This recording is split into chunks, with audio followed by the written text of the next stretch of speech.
Greetings, blessings, and peace to everyone. This is Genesis 6. It gets weird. And also Noah.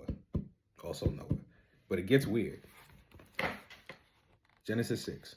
And it came to pass when men began to multiply on the face of the earth, and daughters were born unto them, that the sons of God saw the daughters of men that were fair, and took them wives, all of which they choose. And the Lord said, My spirit shall not always strive with man, for that he also is flesh, yet his days shall be 120 years. So we've been capped at 120 years. There were giants in the earth in those days, and also after that, when the sons of God came in unto the daughters of men, and they bare children to them, and the same became mighty men which were of old, men of renown. And God saw that the wickedness of man was great in the earth, and that every imagination of the thoughts of his heart was only evil continually. And it repented the Lord that he had made man on the earth, and it grieved him at his heart. And the Lord said, I will destroy man whom I have created from the face of the earth, both man and beast, and the creeping thing, and the fowls of the air, for it repenteth me that I have made them. But Noah found grace in the eyes of the Lord. These are the generations of Noah. Noah was a just man and perfect in his generations, and Noah walked with God. And Noah begat 3 sons, Shem, Ham, and Japheth. The earth also was corrupt before God, and the earth was filled with violence. And God looked upon the earth, and behold, it was corrupt, for all flesh had corrupted his way upon the earth. This is scary because this sounds like now, but anyway.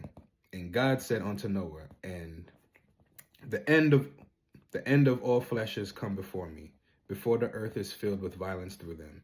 And behold, I will destroy them with the earth. Make thee an ark of gopher wood. Rooms shalt thou make an ark, and shalt pitch it within and without with pitch. I don't know what that means. And this is the fashion of which thou shalt make it of. Okay, so he's describing how it should look, the architecture.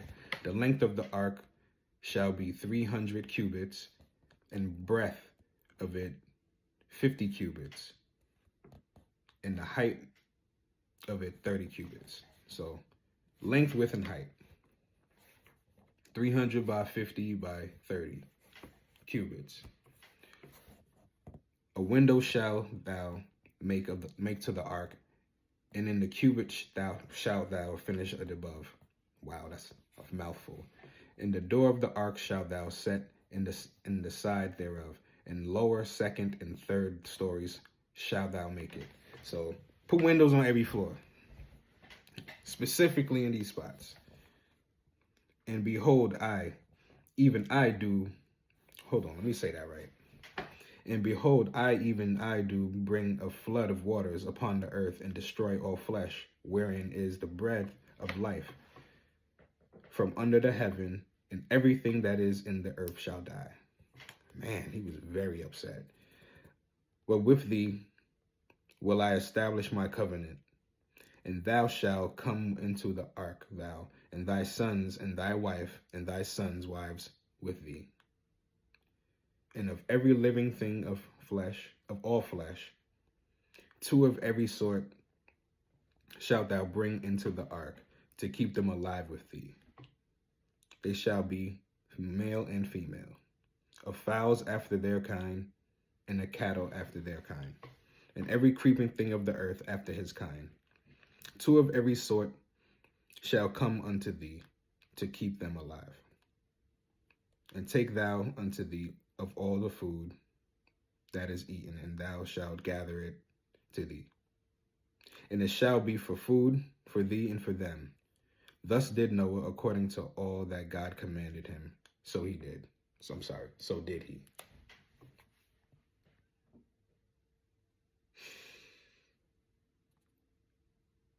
Very specific instructions. It almost seems like not only was he angry, more so disappointed with the outcome of his creation. It was calculated because he has specific instructions on what to do and how to build this thing. Even though he's God, even though this is God speaking unto Noah, can make anything. This is a specific thing you need to do based on what I feel should be done to resolve this abomination and atrocity. This was a calculated move, not an emotional, I'm upset, I'm going to wipe the earth because I'm mad. And that's basically the picture that I was given growing up. That's typically how it's painted, that the sins of man just angered God and he had to wipe it. But it seems calculated. He said, no, it seems, when I really look at it, it looks more like God is taking accountability, saying, you know what, this is my fault. This is my fault, and if there is something good, there it is, and I'll build off of that. And if we were made in God's image and likeness,